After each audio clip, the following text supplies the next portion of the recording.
Welcome to This Explainer. Today, we're mapping out the absolutely incredible journey of how a simple academic experiment completely reshaped the way humanity accesses information. I am so excited to guide you through this, because the story of Google, well, it isn't just a story about writing code. It's really a story about human hesitation, massive, unprecedented scale, and total transformation. So, let's dive right in. Before they were organizing literally all of the world's data, Larry Page and Sergey Brin were just two regular Stanford graduate students. And here's a really fun fact from our sources. When they first met in the summer of 1995, they actually found each other kind of obnoxious. But, as we're going to see, that initial friction would spark the creation of a near-trillion-dollar empire. We're going to explore this massive corporate evolution across 6 pivotal chapters. We'll hit the Stanford genesis, funding a reluctant vision, defining modern tech culture, monetization and rivals, shifting eras of leadership, and finally, the invisible titans. All right, let's jump into Chapter 1, the Stanford genesis, fixing a broken 1990s web. To really grasp their impact, you have to cast your mind back to the internet in 1995. The web was definitely growing, but navigating it was an absolute mess. Early search engines like Alta Vista and Ask Jeeves were rudimentary, cluttered, slow, and honestly, they gave you frustratingly irrelevant results. The solution to all that chaos was Google PageRank. You see, Brin was a mathematical prodigy, and Page had this revolutionary idea to rank websites based on backlinks. It was essentially treating a link like a vote of confidence. They built a system, originally called BackRub, believe it or not, that rewarded relevance and reliability. It was clean, it was heavily mathematical, and most importantly, it actually worked. But here's what is really fascinating about this whole thing: their hesitation. When talking about the project, Brin basically told his advisor, "Yeah, okay, why not? I'll just give it a try." These guys were not aggressive businessmen hungry for corporate dominance. Larry Page had actually just lost his father and viewed finishing his PhD as a tribute to him. Sergey Brin came from a long line of academics and scientists. The truth is, neither founder actually wanted to leave graduate school to run a business full-time. They were incredibly reluctant. And that brings us to Section 2, funding a reluctant vision, pushing past initial skepticism. Because, even after they finally decided to pause their studies, the business world wasn't exactly waiting for them with open arms. Still, things escalated incredibly rapidly. They meet in 1995, create BackRub in 1996, and register the domain Google, which is actually a play on the mathematical term Google, in 1997. But when it came time to incorporate in 1998, investors were super skeptical. People were asking, why on earth does the world need a 6th search engine?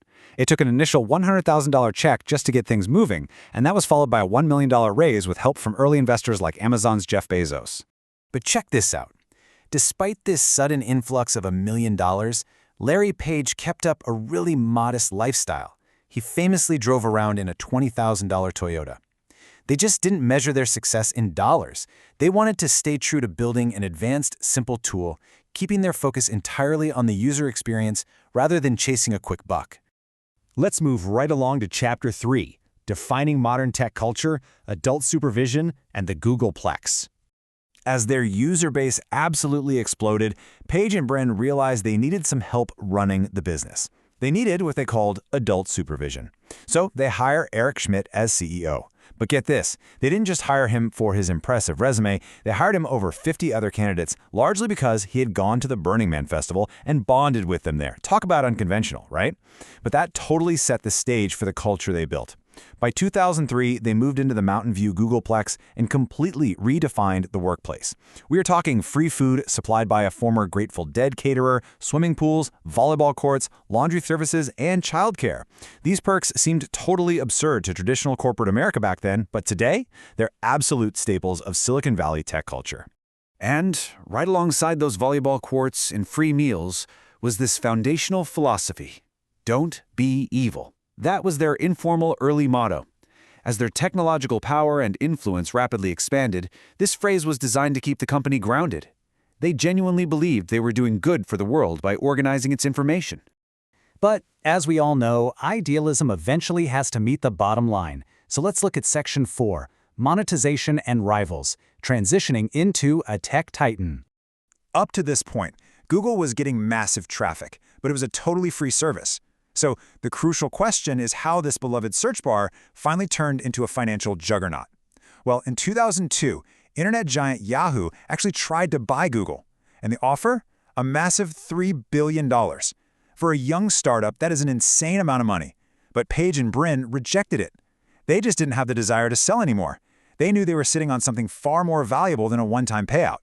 And wow, rejecting Yahoo paid off immensely. In June 2003, Google launched AdSense. By placing relevant ads alongside search results and on other participating websites, they essentially built an absolute money-making machine.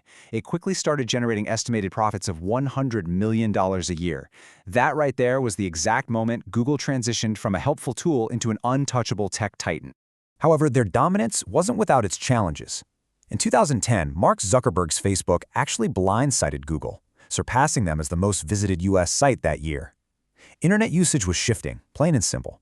People weren't just searching for raw information anymore. They were going online to organize their lives and connect with friends.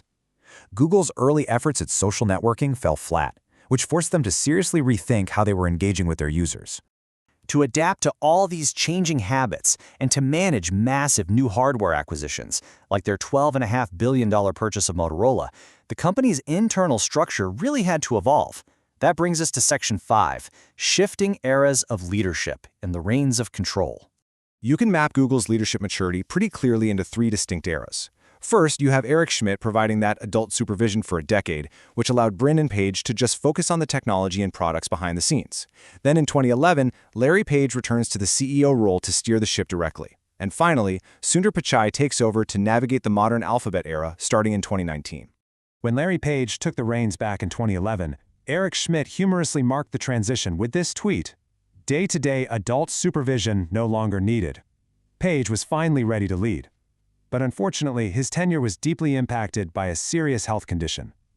Page suffered from vocal cord paralysis, which made his voice really quiet and hoarse.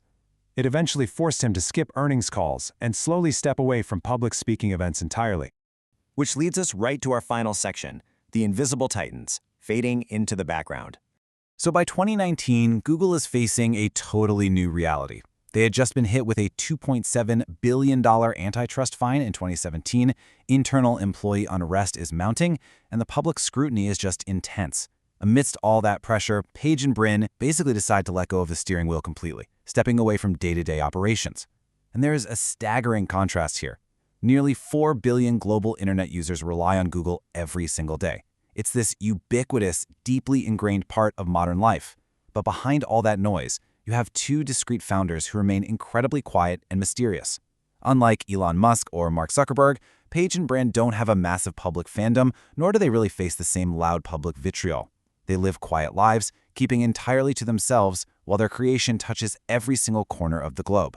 And that brings us to our final thought. From a little academic experiment named BackRub, to a trillion-dollar company that dictates exactly how we find answers, shop, and learn. As we rely on this invisible infrastructure every single day, it leaves us with a profound question to chew on. Do we control the world's information? Or does the algorithm built by two reluctant Stanford dropouts now control us? Thank you so much for exploring this fascinating journey with me.